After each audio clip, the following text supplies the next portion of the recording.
औज़ुबिल्लाहिमिनश्शैतानिर्रजीम बिस्मिल्लाहिर्रहमानिर्रहीम। काबिल एहतराम बुज़ुर्गों, भाइयों, साथियों, नौजवानों, मोअज़्ज़ज़ माँ बहनों, अस्सलाम वालेकुम।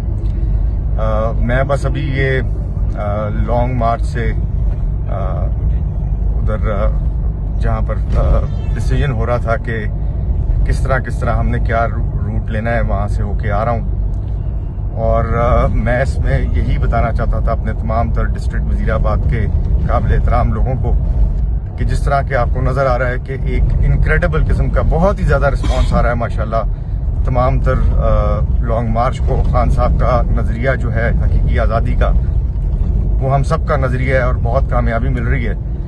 तो जो स्केड्यूल चल रहा था उससे मूवमेंट कुछ स्लो हो रही है, इसलिए पहले जो इनिशियल स्केड्यूल था कि कल यानी कि बरोज़ मंगल खान साहब डिस्ट्रिक्ट वज़ीराबाद में से गुजरेंगे और हम उनको रिसेप्शन देंगे, उसमें थोड़ा सी ताख़ीर है, डिले है, क्योंकि आवाम बहुत ज़्यादा है और रिस्पांस बहुत ज़्यादा है। तो इंशाअल्लाह ताला हमें ज़हनी तौर पे परसों के लिए तैयार होना चाहिए, इंशाअल्लाह बुध वाले दिन के लिए। लेकिन इंशाअल्लाह ताला अगर फिर भी कोई तब्दीली या कोई चीज़ स्लो हुई तो उसके मुताबिक मैं आपको इंशाअल्लाह ताला आगाह करता रहूँगा। कम से कम आपको 12 से 18 घंटे का इंशाअल्लाह ताला नोटिस देंगे। बहुत शुक्रिया।